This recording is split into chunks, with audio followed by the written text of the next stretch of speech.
If Craft is the 80s, then can I have the 90s? Let's talk about the Roland JV-880.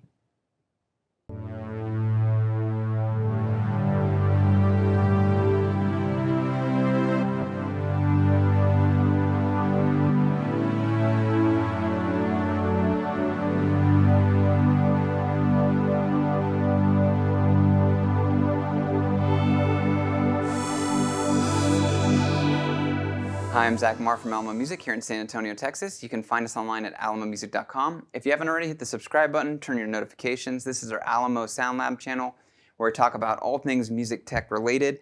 And I've really been getting into 90s era synths, the digital synths of the 90s. We've done videos on the JP-880 and the JD-800 and a number of other synths from the 90s.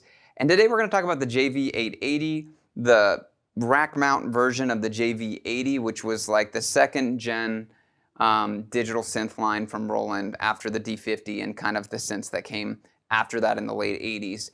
And the JV-880 is like, Craft did a great video on it early this year. It got me interested in it, and it's got a reputation for being kind of heftier sounding and a little beefier in the low end and a little rawer and darker than the later like JV-1080 that came out after a couple other modules that Roland released. It was kind of crazy how many versions of each of these kind of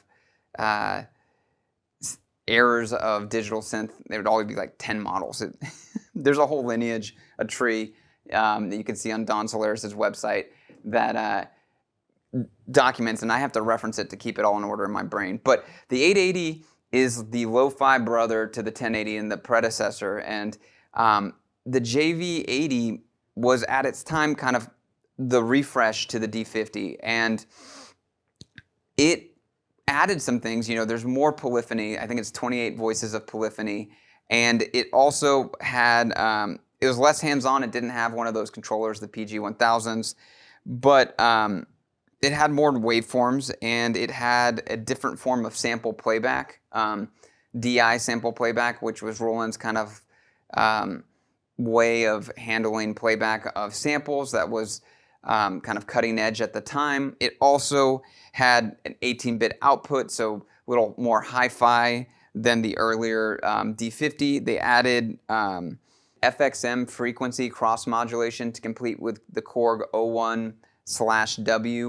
wave shaping functions, and so they were competing with Korg to keep up and at the same time trying to stay cutting edge. And the JV-880 is really nice sounding. I was surprised, and they're dirt cheap. They're like, you can just find them for 125 bucks on eBay, but it's got a great tone, and compared to the 1080, it's almost preferable in some ways, depending on what your palette is. It's a little darker.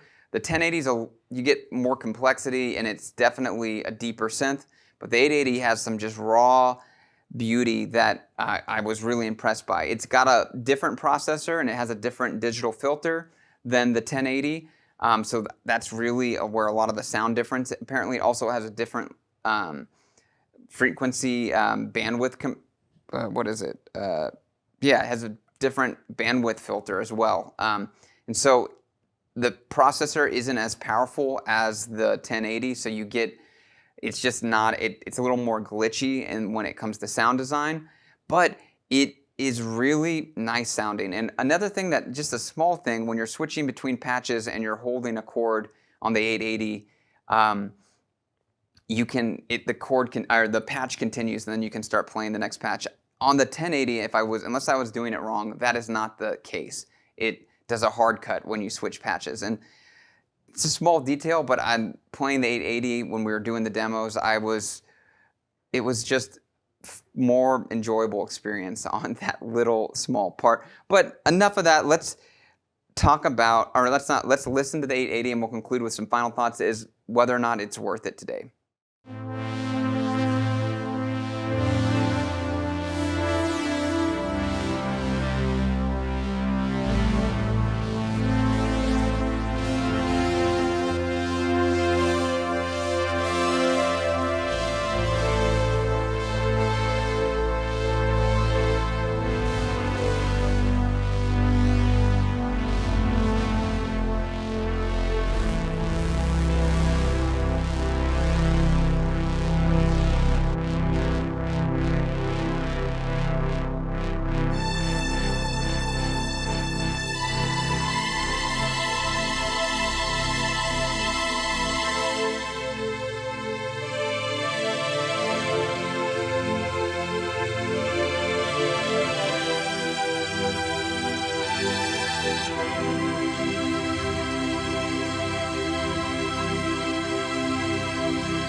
So there's the JV-880, really beautiful sound. I think for 125 bucks, it's a unique sound. I think digital synths are gonna have their moment, vintage digital synths. It sounds unique. I don't know a lot of other digital synths that have this character in the early 90s.